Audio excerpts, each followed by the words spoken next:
playtime's over because tonight somebody's going to get their ass whooped tonight in here.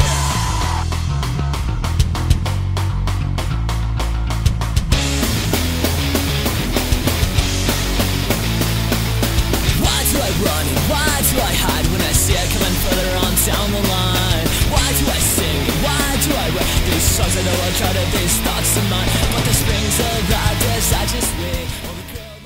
Hello, everybody, and welcome to episode number 5 of Bowling Shoe Handsome. I'm your host, Kevin McElvaney, and my co-host with me, as always, is Young John. Young John, say hello to the nice people. Hello to the nice people. Okay, so this is episode number 5, despite it being the 6th episode that we've recorded. We did record an episode last week due to myriad of technical difficulties. It was never issued, so to speak. A lot of lost audio, garbled audio, junk audio altogether. We apologize for that. We are back this week, and hopefully no technical issues with us. Well, Kevin, you said a lot of botched audio, a lot of junk audio, so basically a normal episode. That's true, but there was about a whole 10-minute segment that you could not hear a word I was saying, which is probably for the best in a lot of aspects, but it's really kind of a shame because we had kind of a cool setup last week. We did a lot of interesting and new things, and it did not turn out. So we're going to go sort of a back-to-basics approach this week, but I do have a very big announcement for the end of the show. So we'll discuss that later. This is going to change the way that you hear Bowling Shoe Handsome. It's going to change the very core of the show itself. So stay tuned for that. We'll be announcing that at the end of the show tonight. Is it going to be anything like the Segway? Remember the Segway? I hope it's a little bit less underwhelming than that. The Segway was that two-wheeled scooter. Yeah. Well, they're beloved at malls everywhere. Mall security would not be able to drive indoors without them. So think about that, Mr. Man. Okay, I'll think about it. Now, you think about this. There was a very exciting moment on SmackDown this week. I'm just going to jump right into it. There was a very exciting moment. Another historical moment, not unlike what we're going to announce at the end of the show tonight. Yes, this is just as historical. Hornswoggle finally gained the ability to talk. I know the universe is a-buzzing. It's a-buzzing about this. Well, yeah. Well, what do you think about that, John? I could care less. All right. Well, I do have an opinion about this. I wish I could even joke. I could care less. No. All right. Well, you know what? Seriously, the fact that he couldn't talk before, so he's like this leprechaun. All right. Like, granted, we're supposed to take wrestling with a grain of salt. We're supposed to have the suspension of disbelief and just let certain things go. But WWE will just go completely buck wild if we take that to its logical conclusion. If we accept anything that they put out there as, oh, it's only wrestling. You know, I guess he was supposed to be some kind of mystical creature who couldn't talk because, after all, he was just a leprechaun. He wasn't a human being. So it was pretty stupid, first of all. And second of all, like, I've said this before, like, for some reason it's totally, and I mean, not to get on my PC high horse here, but for some reason it's totally acceptable to just make fun of little people for some reason. I don't really know why. So Hornswoggle can kind of do, like, whatever ridiculous thing. And granted, Hornswoggle, the man who plays Hornswoggle must, on some level, be very okay with what he's doing. I'm not judging him or anything like that, but I just think they've had him do a lot of ridiculous crap, a lot of dehumanizing and ridiculous crap. Even if it doesn't bother him, there's got to be some people out there who are like, really, you're doing this? It's 2011, and okay, oh my God, he can talk. Like, why is that a big deal? He should have been talking the entire time. Yeah, I mean, I don't know. Not to make it a serious point. It's just the fact that it's played off as a big deal, and the storyline is ridiculous. I mean, it shouldn't have ever been a thing. You know what I mean? Like, why didn't he? And suddenly he gains the power to talk. And I actually didn't see SmackDown. Was that the wish that he was granted because he won the Battle Royal? Yes, that was the wish. He wished to Santa Claus that he could speak, and Santa Claus granted that wish. On one level, I kind of love that because it's Mick Foley as Santa Claus granting a magical wish. So I realize I'm looking like a total hypocrite here saying that we shouldn't let this off-the-wall crap go, but Mick Foley can kind of do whatever he wants. So yeah, pretty much. But I don't know. And I mean, again, it's not to go on a stupid rant, but it's just like, why is that acceptable? You know what I mean? It's just, I mean, do you think like, what's that show that like, you know what? Never mind. I'm not even gonna get into all of it. That TLC show. What TLC show? The one where they follow the little people around. That's not the one I was gonna talk. I forget what I was even gonna say, John. I think it's best that we just get off of this topic, honestly, because it's sort of a non-event. I mean, although supposedly they were going to bring someone in for Hornswoggle to feud with, so if they're going to do that, then yeah, you have to do it because you have to be able to build up the match with promos. Maybe they'll bring back Max Mini. I do miss Max Mini. All right. Well, speaking of Max Mini, they had the special SmackDown this Tuesday. It was live. Yep. And the World Championship match was in a steel cage between Mark Henry and Daniel Bryan. Mm-hmm. And there was also a Miracle on 34th Street match. Which was the Battle Royal, correct? No, it wasn't the Battle Royal. Okay. The Miracle on 34th Street match was between Randy Orton and that guy. Chris Kringle?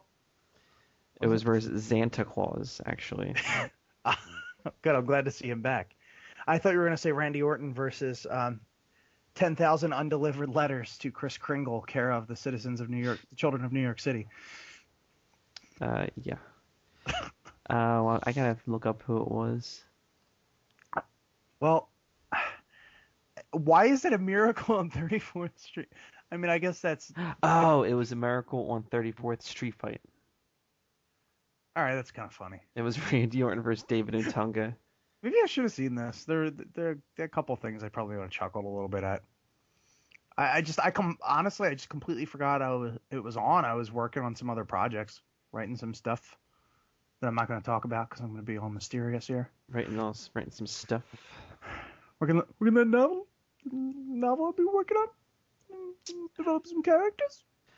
Well, I mean, it kind of came down the street with the high beams on Mark Henry beating Daniel Bryan. I mean, it seems like anybody that ever wins Money in the Bank, it's usually a spur of the moment kind of thing. Like the pay-per-view camera is about to turn off, and then all of a sudden, Edge's music hits, or Punk's music hits. Punk's music on Raw, well, he actually did it on pay-per-view as well. Right.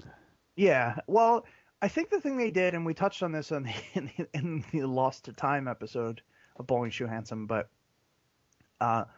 they did have, of course, Daniel Bryan almost or do a fake out for him winning the title. I mean, and part of me thinks that was just to see what kind of reaction he got, and he got a very good reaction. That was on 2 weeks ago when you'll be hearing this SmackDown, and yeah, we need to get used to that. But a previous edition of SmackDown, he had a fake out title win. Now, the way they explained it was that Mark Henry was not cleared to wrestle. I guess another excuse they could use is typically they do let the other guy get to his feet before they'll count a pinfall. Oh, that's true. Yeah, and that's something I hadn't thought about. One of our mutual friends reminded me of that when we were watching Survivor Series at his place. So, that is a thing too. That's something to consider. But really, it was just kind of cheap, I think, and played off just to mess with the fans. And I know that occasionally you have to do things like that to get the fans riled up and paying attention. But right. Well, at any rate, I think you look at what happened there, and then you look at what happened in the cage match. I mean, I don't think it necessarily bodes one way or the other for Daniel Bryan, because honestly, if he's still looking to possibly cash that in at WrestleMania, that's a long ways away. And this just makes it look like, he's more of an underdog, and if he eventually wins, it's that much more impressive. So he still has the briefcase? He still has the briefcase, yeah. Oh. Basically, because he did not have a legitimate title shot that night, because Mark Henry wasn't cleared to compete or whatever, he was able to retain the briefcase. So there is that. And then they had the cage match on SmackDown, and he wasn't beaten handily. He was about to escape the cage, and then he got the world's strongest slam from the top turnbuckle, which by the way does not make a whole lot of sense because Mark Henry has gone to the top turnbuckle I think once, and that was without an injured ankle, and I guess it's supposed to make him look tougher, but it just doesn't add up, you know. Right. Well, I mean, it's a cage match. You see a lot more crazy things in cage matches than you do normal matches. Yeah, I guess you just have to look at how much of that is acceptable, though, because then this is like, you know, if he's going to continue this feud with the Big Show, which assumingly he is, then how is the injured ankle still supposed to look like a factor if he's able to lift all of himself onto the top rope to slam Daniel Bryan with it? That's what champions got to do. They have to go through the pain. Survive if I let you. Well, yeah, of course. Beat me if you can out there, because Uncle Carmine tried a couple of times. But when it comes to Connect 4, I cheat there. When I'm about to lose, I slide the bar at the bottom, and all the pieces fall under the coffee table there. or card playing table, if you will, because occasionally it became of a slightly inebriated pinochle we'd play after the holiday dinners, but I digress. Anyway, I would cheat at Connect 4, and what were we talking about here? We were talking about Brie Bella winning the Divas Mistletoe in a pole match. Yeah, that was also something. It was something. You just leave it at that. That was a thing. We were talking about, I can't even joke anymore, we were talking about Daniel Bryan and Mark Henry. Well, again, I mean, that ankle angle does not really hold too much water now. Now, I mean, if they're just ready to abandon it, then fine. But otherwise, I mean, how is that supposed to even matter now? Well, I mean, I guess we'll see what happens the next SmackDown. Maybe he'll come out limping. Maybe he'll come out with some kind of, ankle brace if they make them. Maybe he comes out without the brace. Maybe he's healed and he powered through it. Okay. I mean, I don't know. That's about the only thing that works for me. But, right. I mean, but it kind of makes that chair squishing an ankle thing look a lot less credible, doesn't it? Yes. Because usually that takes a guy out for a couple of months, and now here's a guy who's able to wrestle with it on, and not just win a match with it on, but climb to the top rope, a thing that he never does, and slam another guy. Well, I feel like in past shows and events where they crush a guy's ankle like that, usually he's on the DL because of something else. They're just using that just to get him on the DL, just to make him look credible. Absolutely, but then when you do something like this, I think it takes some of that credibility away. And John, I cannot believe this, but I think we sort of have an overarching theme going here, that being the suspension of disbelief, and some of these things that we're supposed to do that with. It's a little bit too much, and that's what we were talking about with the Hornswoggle thing. That's what we're talking about here. A couple of things that they're doing are just, why are we supposed to buy into this? Because it's SmackDown and nobody's watching anyway, so they just figure, let's just throw some ideas at the wall and see what sticks. It's interesting that you say that, because on Raw this week, the return of Piper's Pit, John Cena was interviewed by Roddy Piper. Now, not so much interviewed as verbally attacked, but Piper was essentially trying to egg Cena on. Excuse me, microphone issues here. So Piper was trying to egg Cena on, and he was basically saying, when are you going to start listening to the crowd for real? When are you going to start telling them how you feel instead of just rolling with everything? Which is criticism we've made of him in the past. He's a bit of a pushover, right? So Piper kind of just got at him about that. But honestly, this is just kind of this meaningless tease, right? Because John Cena's not going to turn heel. He's not going to. Everyone thinks he's going to, but he never will go heel. Never. Which is stupid, because basically they're going to build towards it, and they're going to keep teasing people. Why is it stupid? No, it is stupid because, all right, here's why I think it's stupid, and you may disagree, but I think it's stupid because they're teasing at it, and they're trying to keep the crowd interested, but it's sort of, how many times is the crowd actually going to believe this? Because Cena's been teased for a heel turn so many times. Honestly, I think one of the most credible situations was the feud with Punk, just because Punk was getting so popular with the fans and John Cena was getting booed out of the building, and John Cena took on this hard-ass edge and this company guy thing, like, you just don't know when to shut up, do you? If there was a time to turn him heel, it would have been then.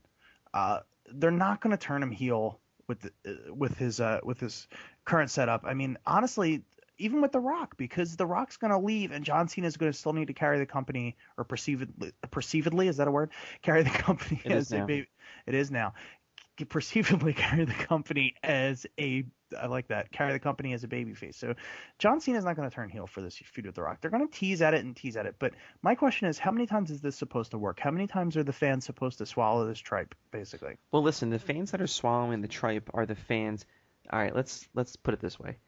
You know, we always hear the "Let's go Cena, Cena sucks" chants. Mm-hmm. What fans are saying "Let's go Cena"? Well, the kids. And what fans are saying Cena sucks? Everybody else.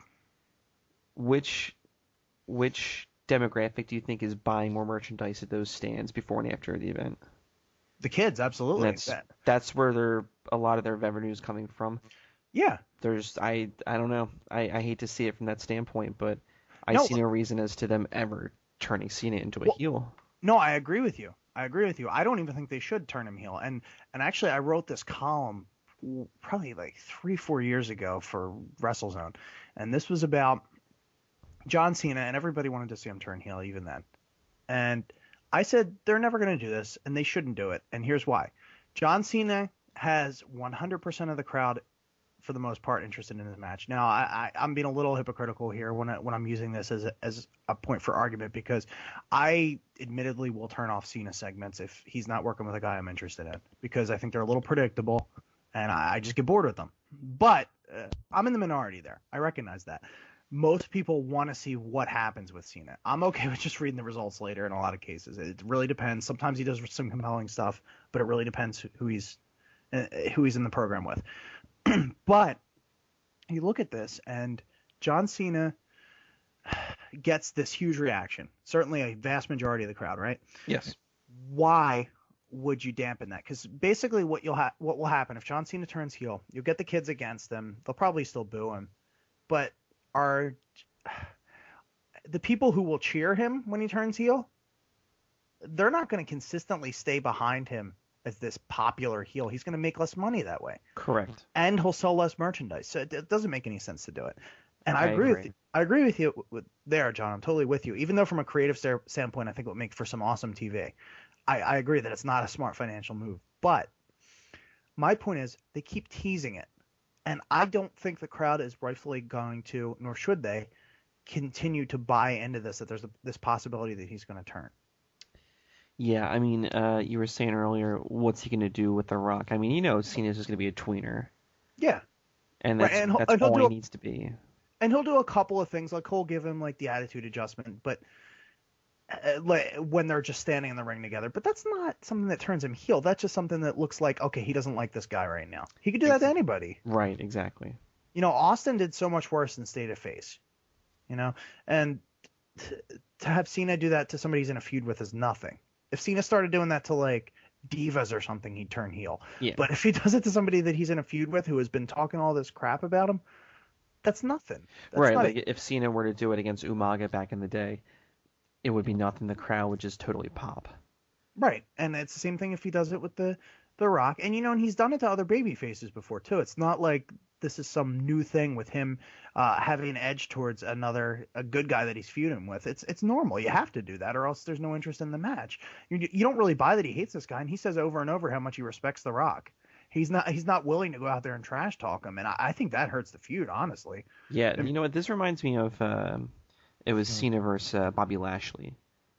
Remember they were feuding, and Bobby Lindsay, Billy Lobsley.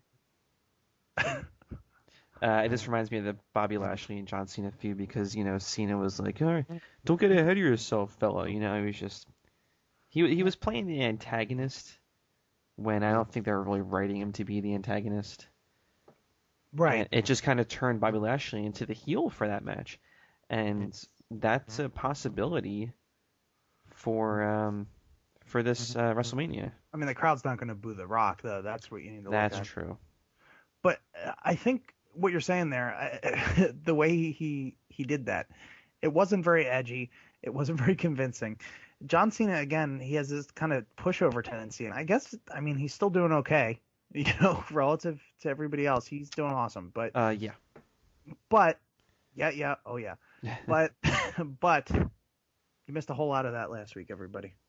But John Cena, as this edgy guy, he's not really that, and that's kind of okay. But there's a point where And I was actually when I was watching Raw last week with my girlfriend, and we were talking about this. Like, John Cena is not very edgy, and that's kind of what he is. But he never even gets particularly angry. And like, for what WWE is, that's not a good fit. You know, when he gets angry, it's not convincing. He doesn't go full bore angry. You think about even like someone like a Hulk Hogan in the 80s, right? And he was like, you know, say your prayers, eat your vitamins, goody two shoes as they could get. But Hulk Hogan would gouge eyes. Hulk Hogan would talk about destroying someone in the ring. Hulk Hogan would get vicious. He would rake the occasional back. He raked many a back. Many a back he did rake. But and in the raking of backs, he was a merry man. But Hulk Hogan had this angsty side to him. Not angsty, but angry, vicious, rage-filled side to him. Hulk Hogan wasn't this pushover. And John Cena is too much of a pushover. And I don't honestly think that John Cena can't play anything else. You know, and I think that you can have John Cena have this edge to him and balance it so that he doesn't look so bland with some of this stuff. And I mean, I don't know how much it's actually hurting buy rates or viewership or anything like that. All that seemed to remain pretty steady, but it kind of seems like they're not building an audience either, and that's what you want to look at. You have the same people who are tuning in week and week out by rote, out of habit, and you know, some of them love it, and others are just, I want to see if anything else happens. Well, you know what? I think they're really going to be going for gusto come WrestleMania time with The Rock coming back, and you know they always shell out for the celebrities. They're going to be in Miami, so it's going to be way easier to draw celebrities to come out to Miami. Oh yeah. And so I think they're really just going for broke in terms of that. I mean, I don't know if you saw the report about Vengeance's buy rates. No, I did not. I think it was Vengeance. The buy rates were just. I could be wrong about Vengeance, but there were a recent pay-per-view. The buy rates were just crap. They said it hasn't been this bad since December to Dismember. Really? Yes. I'm pretty sure it was Vengeance. I know I should have this. Yes, second. Yep, it was Vengeance. The Vengeance pay-per-view draws second worst buy rate ever. The second worst ever. Yes, from December to Dismember. And just Vengeance, 130,000 buys overall. And just to put this into perspective with that, right? Vengeance, second worst buy rate ever. December to Dismember, worst buy rate ever. December to Dismember had essentially one promoted match, and I think a second promoted match that didn't even happen. Oh, that's right. We were talking about that. I remember that. So How December to Dismember, you were just like, there's one match so far. Right, and in addition to just being a pay-per-view that performed really well, I mean, performed not very well at all, and it's also remembered very poorly, and just has a terrible reputation. It was not promoted. It was kind of doomed to fail, and there is that to consider. I'm actually trying to remember because there were a couple of pay-per-views earlier this year with not many, very many matches promoted too far in advance. I do know that I think SummerSlam initially didn't have many matches promoted, but I'm not sure about Vengeance. I think what we need to look at here, okay, Vengeance was October 23rd. Hell in a Cell was October 2nd. There was only 2 weeks to build for a build. And then Night of Champions was September 18th. So this is like, we're looking at this, and it's 2 weeks between each pay-per-view. So the crowd was kind of burned out by that third pay-per-view in 6 weeks. And there is that. And I think there's this question of overexposure. And I mean, we were just talking about this in the way that they build storylines, but also in how they present things and, you know, what they expect people to buy into. Sorry, I was on mute. I was burping. I agree with you, though. I mean, there was only 2 weeks to build this pay-per-view up, and people probably figured, we just watched Hell in a Cell. Why bother spending more money? Because how much is it now for a pay-per-view? Not in HD, 45? I believe 40 is the base price, but then you have taxes. 40. But you have base. Well, I think it depends. Actually, maybe 50. But that's a base price, and then you have to pay taxes and fees with that. Right. I mean, Vengeance was an okay pay-per-view. I think I watched it Online? I'm assuming a lot of people watched it online if it only generated 130,000 buys. You mean on your friend Justin's TV? That's what you're saying. My friend Justin's TV, yes. Let's see. All right, there's a tag match. All right, we shouldn't harp too much on this. The ring collapse. Yeah, I don't remember that being a particularly good pay-per-view either, John. But I mean, but the point is, a lot of people didn't buy it, and that's really the thing. You know, you could have a pay-per-view that's amazing and that not a lot of people bought, and in the grand scheme of things, it's not a success. It's a creative success maybe, but it's not a business success, and that's what they're looking for. Exactly. You know. Well, we went on a Cena rant, and that rant sounded just like something we would just talk about in real life. So. Yeah. I kind of liked it. Well, you know what? Speaking of Cena, I was talking to you about this earlier, about how WWE.com, their main page, their articles, are really smarky. They smack of smark, Kevin. They smack of smark. The main article is titled, "Bring It Back. Any classic WWE title that's not the spinner." And this guy Michael, or Mikey as I call him, it's just whole article about how they should bring back any title. Bring back the Smoking Skull Championship. Bring back the Rated R title. They just want anything but the spinner. And I think it's interesting that, I mean, I know Vince McMahon doesn't have a grasp on every single aspect of WWE, especially the social media, just the way the social media is exploding at this point in time. But it's just interesting what this guy's saying in this article. He's saying even they could even bring back Hulk Hogan's old title back in '86. Right. Which, right. Personally, that'd be friggin' awesome. Yeah, that was a great belt. I mean, they brought back the old IC belt, which looks great. Yes, absolutely. I'm happy they brought that back. I mean, I know that's partly nostalgia on our part, but I think they were cool and dignified looking belts. Absolutely. Especially the tag. I miss the tag team belts too. You know what I do like about the current title belts? I like that everything is very distinctive looking. You can tell every title belt apart at this point. You can see a guy come out and know exactly what title he's holding. A couple of them I think look a little tacky. I think the tag belts kind of look like giant pennies. They do. Yes, they do. But you know that it's a tag belt. Right. You know, that's distinctive, and you can tell the U.S. title from the Intercontinental title, and you can tell the World Heavyweight title from the WWE title, and I do like that. And the Divas title is by itself, but even that, if you saw it sitting on a table, you would know it's a Divas belt. Partly because it's so girly looking, but basically there's that. Now, the spinner belt, and this is the point that always gets brought up, but it doesn't spin anymore. Okay, whatever. John Cena hasn't really had that character in a while. I think the perception here is that it's the John Cena title, and you wouldn't have Stone Cold hot potato the belt with someone for 4 years and then keep the Smoking Skull belt at that point. Right. And this looks like a John Cena belt. I don't think there's anything wrong with the title belt itself. It just looks like it's a little bit tacky, but I mean that's sort of what you have like with a wrestling belt. They're all a little bit gaudy looking. Right. Well, you know, I think the reason why they kept it, I mean, I could be totally wrong, but you would start to see pro athletes with replica belts in the locker room after a big win. Right. I know that belt. Yeah, except for Aaron Rodgers. I think they bought him the Aaron Rodgers, the anchor woman on Channel 6? Oh, that's Karen Rodgers, sorry. Yeah, Aaron Rodgers, the quarterback for the Packers. They actually bought him the big gold belt. Okay. But you would see other athletes, you know, with replicas of the spinner belt.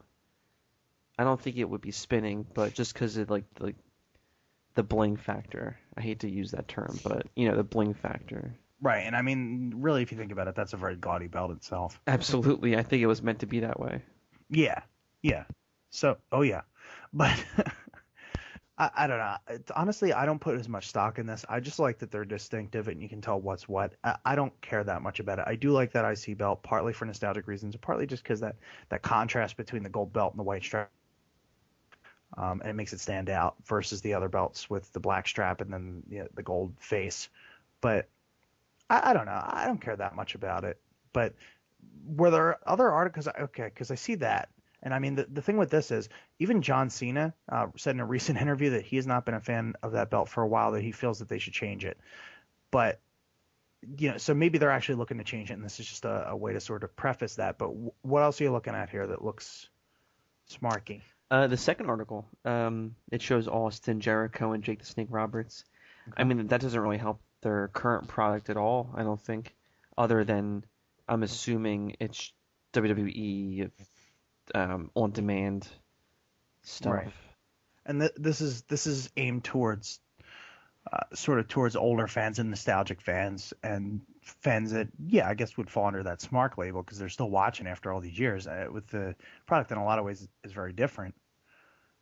So, I mean, there's something to that. I mean, I think with it being on the internet, I mean, as simple as that sounds, they're trying to cater towards the internet demographic. I mean, if you remember for a while, they had these articles, it was Insider News, and they would basically repost stuff that was on, your WrestleZone, your Lords of Pain, your ProWrestling.net, those type websites. Your TheBradyHicks.com. We're at TheBradyHicks.com. There will be, to put in another plug, the Control C reporter Ryan Clark.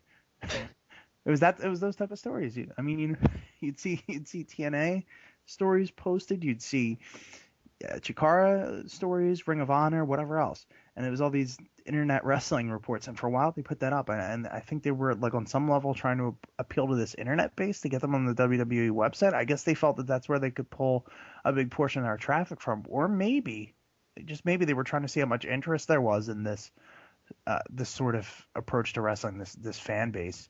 I mean, if you look, since they've done that, and I'm not trying to suggest that it came from that experiment that they started doing this, but they've definitely taken a little bit more stock into these guys who are big with this internet wrestling community. I mean, you take your CM Punk, and granted, I mean, he went and he got over with the crowd, but there was a small portion of the crowd that loved him at first, and they put him out there for that portion of the crowd.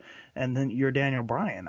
Daniel Bryan does well, but Daniel Bryan hasn't really gotten over, I guess, to the extent that CM Punk did early on. I mean, he's done well, but I mean, just them putting the money in the bank, and then the money in the bank situation. I mean, maybe it's just a show of faith because they like what he's doing, but he had his work cut out for him coming in, and they are giving him all this. Maybe to some extent they're putting some stock into what this fan base says. Now, why do you think that? Why do you think that CM Punk was able to get over faster than Daniel Bryan? I mean, how long has Daniel Bryan been in WWE? I would say 2 years. I mean, prominently, yeah, but I think CM Punk has this more out there personality, and Daniel Bryan's just a great wrestler, and he's distinctive. He comes out and you recognize him. Like he looks different than a lot of the other wrestlers, and he really does. Even though like on the street he's kind of normal looking guy, albeit like a little bit more built, I guess. But but in WWE he's very different looking because most WWE guys don't look like that. Yeah, I think you summed it up in your first sentence when you said, CM Punk's got the personality, and Daniel Bryan, he's a good wrestler. That's like calling fat girls nice. You're just like, oh, Mary, she's nice. Immediately, she's okay looking. It's just kind of the same way with Daniel Bryan. I mean, just being a good wrestler in wrestling doesn't cut it. And it's odd because that kind of this comparison here there is probably it's more important in the long run to be nice, just as probably it's more important in the long run to be a good wrestler. Because if you're terrible, you can only shine a turd so much. Luckily, Hulk Hogan was a great superstar for how many years? Yeah, but Hulk Hogan had like I don't know, like Hulk Hogan wasn't like a klutz or anything. You know what I mean? Hulk Hogan knew how to work what he had, and there's a lot of other wrestlers who, despite being big and looking like they would be able to like really connect, they never really got it together, and they were just so bad at what they did that they never, think of all those countless big guys WWE brought in during the 2000 to 2010 decade, especially the earlier part of that. And all those guys that completely flopped despite having this great look. And even, despite having something of a personality, they were just so terrible in the ring. And I mean, there's a point where you need to be able to get a ton in the ring and carry matches. Right. Yeah. All right. Well, I'm sick of talking about WWE. Let's go on to the number one promotion in the country, and that's TNA Wrestling. Of course. Let's talk about Turning Point. Did you watch it? I did not watch Turning Point, no. Did you? No. Absolutely not. So we're talking about this, why? Because Jeff Hardy and Jeff Jarrett They wrestled for, I'm assuming, a title, and they had to cut the match short because, quote unquote, Hardy threw his back out several weeks before the pay-per-view and was still recovering. How many weeks is several? Damned if I know, Kevin. All I know is, let me ask you this: why the hell are they still promoting Jeff Hardy? I don't know, but I think we should also say, John, this was not an actual title match. This was just a match. And actually, I do have the match length here. It was 5 minutes and 42 seconds. Mm-hmm. And yeah, Jeff Hardy versus Jeff Jarrett. Jeff Hardy had a bad back. Jeff Hardy was in jail. Jeff Hardy had drug problems. Jeff Hardy had legal problems. Jeff Hardy has just been, I don't know. I mean, look at that match he had with Sting, before the prison sentence, before all that. Exactly. How long was that match? Like literally 1 minute? About that.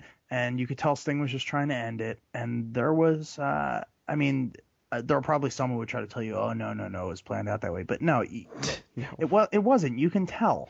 God, no. Jeff Hardy's not that good an actor. It's actually a shame, too. And I mean, we said this before, not just a shame because of, a human being and things like this happening to them and it affecting the people around them, of course, which is probably the bigger problem. But Jeff Hardy, before he went to TNA, that last run of WWE, he was on top of the world. He could still be main eventing WWE right now if he had his stuff together. He could be in that position that you see CM Punk in right now, for example. Definitely. They were in a program together, weren't they? They were. And he was the more popular wrestler. Yes. Yes, he was. He was the world champion, I believe, at the time. Right. And I mean, Punk was a heel, but Jeff Hardy was just, he was red hot king. That, of course, my rainbow hair warrior. That's where that all originated. But yeah, I don't know, man. I just don't want to see this anymore. I think Jeff probably needs a year or two off, get his stuff together, and come back. I don't think people want to even. Actually, I say that people don't want to see this anymore, but when TNA was in Philly, the crowd was Bound for Glory. The crowd was incredibly behind him, and that depressed me. Let me put it to you this way. They'll give Jeff Hardy a break when they give Kurt Angle a break, which is never. And it's not like they probably have this base built right now. I don't think they're going to lose that many viewers. It's remained pretty consistent when guys pop in and out of the company, when guys go on 2-month, 3-month breaks. I don't think it's going to risk that much to give some people some time off and actually let them get the help that they need or the rest that they need or whatever it is. And it's funny because they have the talent to do that. They do. They have AJ Styles in the wings. They have Samoa Joe in the wings. They have these guys that they've had in the wings forever. They can promote them. They can step up. They can have their big superstars pull an Undertaker and just sit down for a little while and just take a breather and come back because there's no off season in wrestling. Absolutely. They need to do that sort of thing because, again, there is no off season. Completely agreed. All right. Well, I'm sick of talking about TNA, Kevin. All right. Do you have anything else for us? You've been carrying us with the topics here. Do you have any other thoughts or ideas? I wanted to talk to you about, and this isn't really something we need to get too in depth about, but WWE unveiled. What? It sounded like you were just saying, well, WWE. That's something we should talk about. Yeah, let's talk about them as a promotion. What do you think? Give me 17 good reasons why they should stay in the wrestling business. I can't really see them competing with the Florida territory. I mean, they have a mustachioed Scott Hall down there, and the Garvins. I mean, come on. All right, go ahead. So they unveiled the Royal Rumble 2012 poster, and it's a picture of Santino Marella gazing into a crystal ball. So the Royal Rumble runner-up, Santino Marella. Yes. Okay, gazing into. Well, I wouldn't take too much stock into that. I think they're trying to capitalize off Santino's Royal Rumble. Yeah. Second place finish. I just sent you a link of it. Okay, let me check this out. I haven't seen it yet. Okay, the poster. That's pretty funny. And in the crystal ball is him in the ring doing that trumpet, Right. the trumpet that he does. That is what she does. That's also a little creepy, that poster. I just very Yeah, very airbrushed looking. yeah. I mean, like I said, don't take too much stock into it. It's just a funny poster, you know. It seems Yeah. like for the Royal Rumble posters, they're usually kind of lighthearted. Yeah, they are. The event in general, it's a fun show, and you know what? The Rumble match is always fun to watch, even if it's not a relatively good Rumble match. And even if it's you're not it's into pretty wrestling at simple. that point, it's always fun to watch the Rumble. I've watched the Rumble, yeah, with a couple people who don't watch, and they get the rules very quickly, and they're pulling for some guy or another, and then when that guy gets thrown out, they'll pull for somebody else. It's pretty cool. Hmm. And the Royal Rumble's pretty cool. You heard it here, folks. Yep. Report sources inform. Sources from thebradyhicks.com Yeah, have we can't informed us. we can't reveal who told us that, but the Royal Rumble is pretty cool. An anonymous tip reports that, quote unquote, the Royal Rumble is pretty cool. You heard it here first, folks. John McEnroe was one hell of a tennis player. What the hell? You remember that Larry King's News and Views on SNL? No. It was Norm Macdonald as Larry King, and he would just spout all this really obvious stuff and then stare into the camera. I'll send you. Maybe I'll put a link up with the show this week or something. But yeah. Good Lord. Well, all right, Kevin. Let's wrap this up here. Yeah. Let's get into our next two. Oh.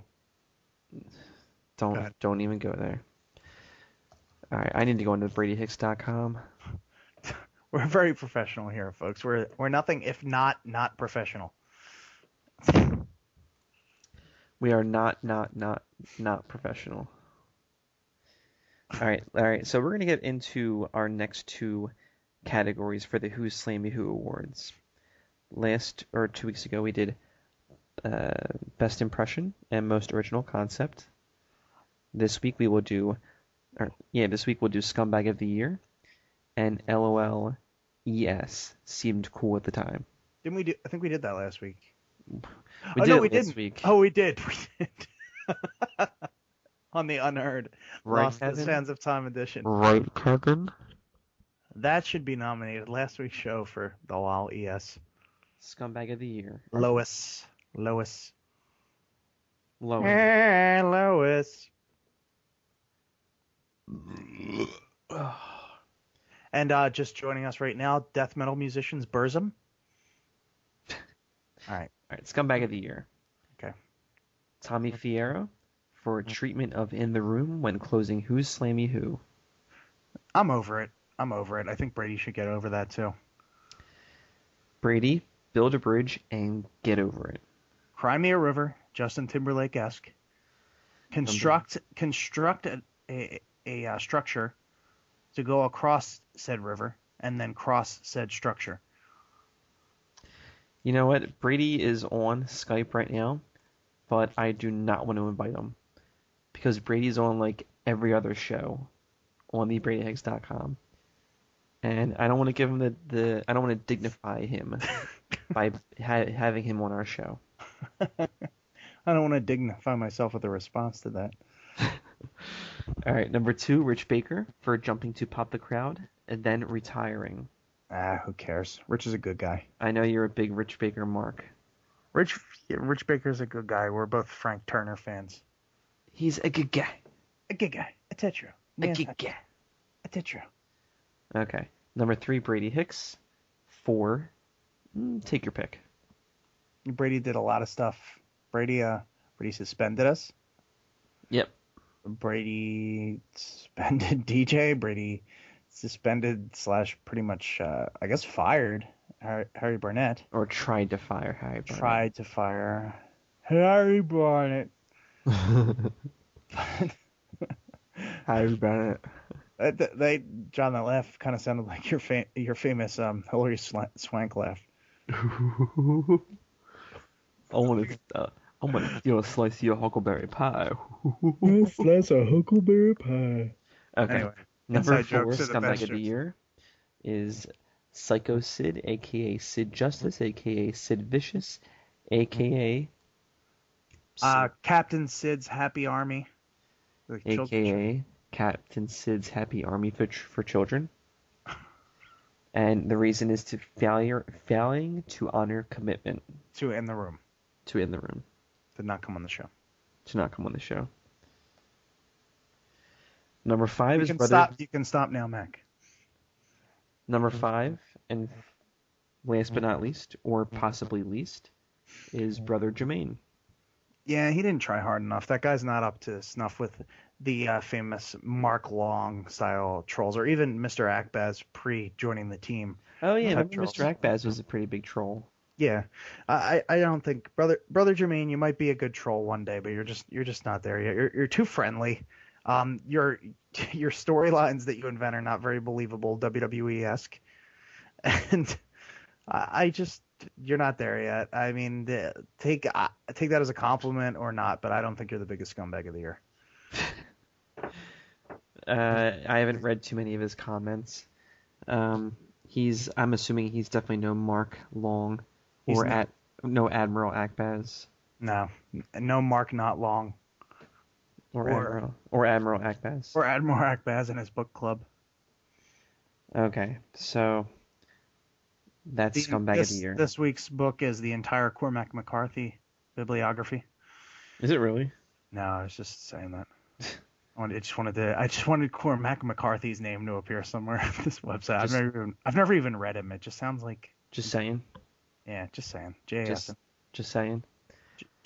So I had to go with Brady on that. Oh wait, we're not choosing until the end, right? I don't know. We kind of go back and forth on that. Yeah, let's just wait till the end. Well, I'm still gonna go with Brady. I'll take it back. No, I'm gonna still. Okay, what's the next one? Next one is LOLES. Seemed cool at the time. All right. Number 1 is Sid to step in the room. It still might have been cool. He just didn't do it. Is he really the only guy to back out of doing In the Room? No, definitely not. I can say that as a longtime fixture on In the Room. He's not the only guy. His was kind of the most ridiculous way. Most other people were busy with something. Mm-hmm. But. Well, I'm sure he's got stuff going on in his life. Yeah, he has arts and crafts to do. You know, he has to practice jumping off the top rope and not breaking his leg. Yeah, or cutting things like construction paper with scissors. Yeah. Construction paper and human limbs. Yeah. Oh, yeah. Number 2 is Pop the Crowd. Did that ever seem cool, though? Never. I mean, I don't know if it's actually a... I don't know if it's actually something that needs to be met for this. If that's a qualification, a prerequisite, I guess. But it never seemed cool. I mean, otherwise, if it didn't at one time seem cool, then this is just another worst this category, like person you hate, scumbag of the year, blah blah blah. Well, whatever. Like I said 2 weeks ago or last week, I forget. Pop the Crowd doesn't really exist anymore. They just have random news stories. Yeah. So, I mean, if it seemed cool at the time, then we would be on there right now. Yeah. But, I don't know. That's just my opinion. Number 3, Rich Baker jumps to Pop the Crowd. I mean, that just was what it was. I mean, Brady's harping on that, but Rich Baker, essentially what happened there, and again, I hold no ill will to Rich Baker, but you're on his jock.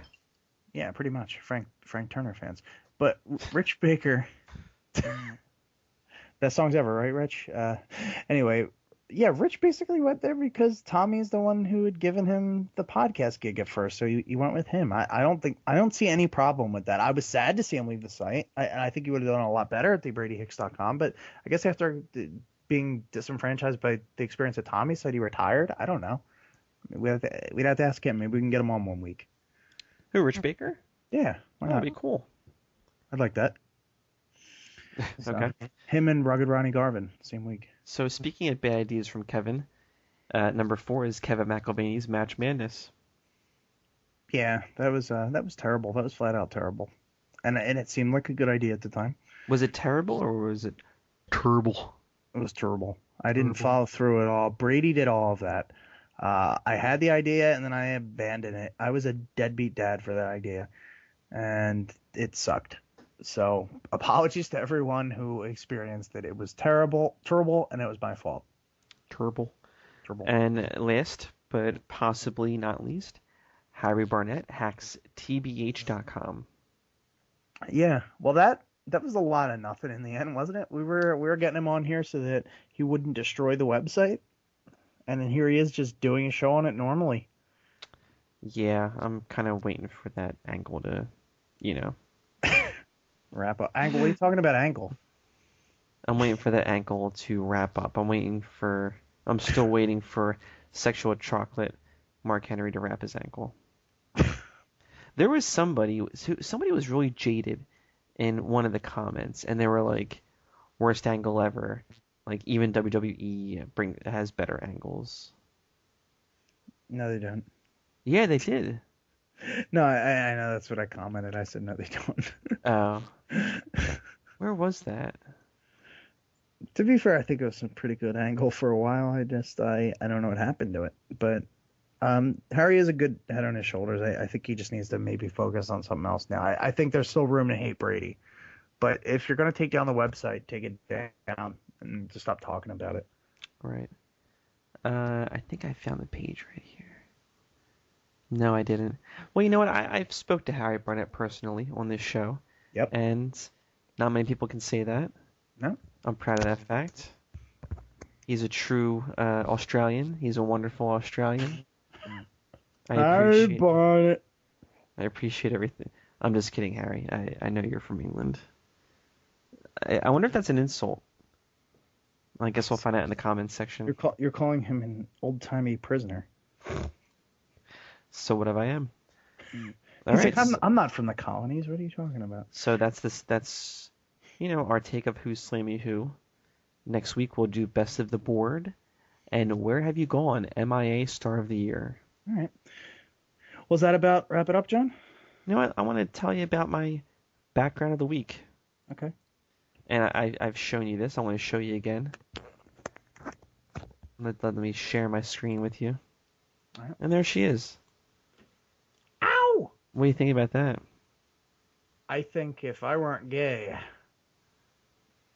Wait, what? Yeah, she's beautiful. And that was the TV show Amber Heard from the TV show The Playboy Club. That's Amber Heard from the TV show The Playboy Club, which is now off the air after 3 episodes. Seemed like a pretty good idea at the time. LOL. LOL, yes. Let me use a phrase that was used back in the 1850s in England. She is effing bangin'. I would do. I don't know what I would do to her, but it would last 15 seconds. So this is not one of those. I'd take her to a milkshake shop and split a malt with her. No. Little known fact about Amber Heard. She's a lesbian. Really? Mm-hmm. Yes, she is. Then you would not do much of anything with her, John. No, you'd maybe split a malt with her. I'd shake her hand and get a picture, and then come back on this come back on here and say that I did way more. That you shook her hand 3 times. Oh yes. And then guided her hand south to my feet. You need a foot rub. All right, let's as Cracker would say, let's get off this. Get on with it. Yeah, Kevin, what was your favorite part of the main show? No, we're not doing that. I'll give it a pitch, though. I think there's an album everyone should check out. That's the self-titled LP from Joyce Manor. You can get some of their songs on Bandcamp and myspace.com/Joyce Manor, JoyceManor, Joyce Manor. Very good band from California. Plays sort of like a Bright Eyes, Weezer sort of mix, some pop punk in there. Very good. I had John listening to it earlier. Very, very good band, and also available on Spotify and Amazon and iTunes and all that stuff. Yeah, you probably found on YouTube as well. What was the name of the song? Headache? Constant Headache. Very good. Yeah, it was a good song. Yeah. It's also like 2 times longer than every other song on the album. The album's like less than 20 minutes long, and it's awesome. So I just want to put out a pitch for that. John, I actually want to take this opportunity now to make the big announcement. So, Move your microphone back to your mouth. here we go. Okay. So, I want to take this opportunity, sorry, technical difficulties here, to make the big announcement. Great time to make a big announcement. So, next week we're going to be shifting gears a little bit here. Okay. Bowling Shoe Handsome. And Wait, what's the name of the show? It's Vanilla Guerrero. So Very good. PG, Vanilla Guerrero, very good. Okay. Vingarames. VG. Okay. So then next week we're going to be shifting, and we've always done wrestling and pop culture here. We're going to expand that just a little bit next week. We're going to sort of shift gears. This is going to be a brand new multimedia experience here at Bowling Shoe Handsome. We're going to be playing music, actual music, not just clips at the beginning. We're going to be playing songs on here from some great new bands. We're going to try and mix a little bit more of the pop culture content in with the wrestling. We're still going to talk about all the pertinent wrestling topics of the week, and some of them that aren't as pertinent, but we're interested in them, and we hope you will be too. But we're going to shift again to this new, highly multimedia experience next week on Bowling Shoe Handsome, and we would love for all of you to join us for that. We didn't talk much about pop culture this week. We did not, and I think we just did straight wrestling this week in anticipation of next week when we're going to shift around a little bit more. Yeah, you know what I was thinking this week, and I won't go too long. I know we're trying to go to bed, but it's a shame Tori Wilson never took off the way Stacy Keibler did in terms of mainstream culture. She could have. I mean, she's beautiful. She had a great personality about her. She was charismatic. You know, she could have. Yeah, well, you know, coulda, woulda, shoulda. Yeah. She was on I'm a Celebrity, Get Me Out of Here. And that didn't really do much. And then she also she opened a clothing line with Mitch from the Spirit Squad, but that didn't really do anything. And that's about it. You can't really look anything else up from her. She has a Maltese named Chloe. Well, we know that. Chloe was a WWE superstar herself, so. Did she have a win over Chavo Guerrero? She might have. I would believe it. Even if you said yes with a straight face, I would believe you. Okay, on that note, Kevin. All right. It's been a good show. Again, next week, we're going to shift formats here. New multimedia experience from Bowling Shoe Handsome. John, it's been a great time, as always. Thank you once again for doing the show with me. Number 5. Thank you. And we will see comments from each and every one of you. Perhaps not comments from, but we'll know that you're here in spirit. And we expect and hope that each and every one of you will join us next week here. And also, screw Bowling Shoe Handsome, Kevin. Squash Match Sunday, this Sunday at 8 o'clock a.m. Absolutely. And then tune in on Monday for Bowling Shoe Handsome. So don't ask me how I am, don't ask me how